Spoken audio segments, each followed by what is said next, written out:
قرآن جناب محمد رسول اللہ صلی اللہ علیہ وسلم پر نازل ہوا، حضرت جبرائیل علیہ السلام لے کر آئے، وہی فرشتے لاتے تھے، تو یہ فرشتوں میں سردار ہوئے، جناب محمد رسول اللہ صلی اللہ علیہ وسلم رسولوں میں رسولوں کے سردار ہوئے، انبیاء کے سید المرسلین بنے۔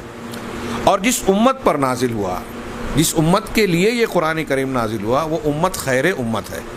اللہ تبارک و تعالیٰ نے سورہ فاطر میں، سورہ سبا میں ارشاد فرمایا، ثم اورثنا الکتاب الذین اصطفینا من عبادنا، کہ پھر ہم نے اپنے بندوں میں سے جن بندوں کو چن لیا، منتخب کر لیا، ہم نے انہیں قرآن کا، اس کتاب کا، الکتاب کا وارث بنایا۔ بہت سی امتیں اور قومیں گزری، لیکن ان قوموں میں سے جس امت کو ہم نے منتخب کیا، ایک چوائس کی حیثیت دی، اسے چنندہ قوم اور امت کی حیثیت دی، وہ قوم ہے، وہ امت ہے جنہیں ہم نے کتاب کا وارث بنایا۔ اس آیت کی تفسیر میں علامہ شنقیطی اور دوسرے کئی مفسرین کہتے ہیں کہ یہ امت محمدیہ کی زبردست فضیلت بیان کر رہی ہے کہ اللہ تبارک و تعالیٰ نے اس امت کو اس کتاب کی وراثت کے لیے چن لیا، اور تمام امتیوں کے لیے خیر کی بات ہے۔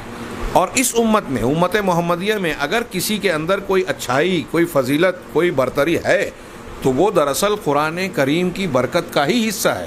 فَمِنْهُمْ ظَالِمٌ لِنَفْسِهِ وَمِنْهُمْ مُقْتَصِدٌ وَمِنْهُمْ سَابِقٌ بِالْخَيْرَاتِ۔ اس آیت میں آگے اللہ نے فرمایا کہ اب اللہ نے، ہم نے اس امت کے انہیں منتخب بندوں کو اس کا وارث بنایا، تو اب ان وارثین میں سے کچھ لوگ ظالم ہیں، کچھ لوگ درمیانہ راستہ چلنے والے ہیں، اور کچھ سابق بالخیرات ہیں۔ یہ مومنون کی 3 درجات ہیں۔ ایک وہ جو نیکیوں کے ساتھ گناہ کرتے ہیں، وہ ظالم ہیں۔ ایک مقتصد وہ ہیں جو فرائض پر عمل کرتے ہیں، نوافل اور مستحبات نہیں کرتے، یا حرام سے بچتے ہیں، مکروہات سے نہیں بچتے۔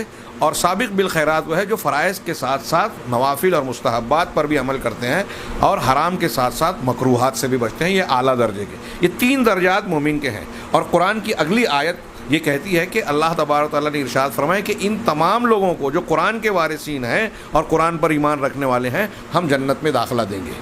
علامہ شنقیطی کہتے ہیں کہ میرے نزدیک قرآن کی سب سے زیادہ امید والی آیت امت محمدیہ کے حق میں، امید والی آیتوں میں سب سے زیادہ یہ آیت ہے جس میں ظالم، مقتصد اور سابق 3 طبقات کو بیان کرنے کے بعد تینوں کے لیے اللہ تعالیٰ نے آگے جنت کا وعدہ کیا۔ تو آپ اندازہ لگائیے کہ اس امت کی ایک فضیلت، بلکہ سب سے بڑی فضیلت یہ ہے کہ یہ امت قرآن کی وارث ہے۔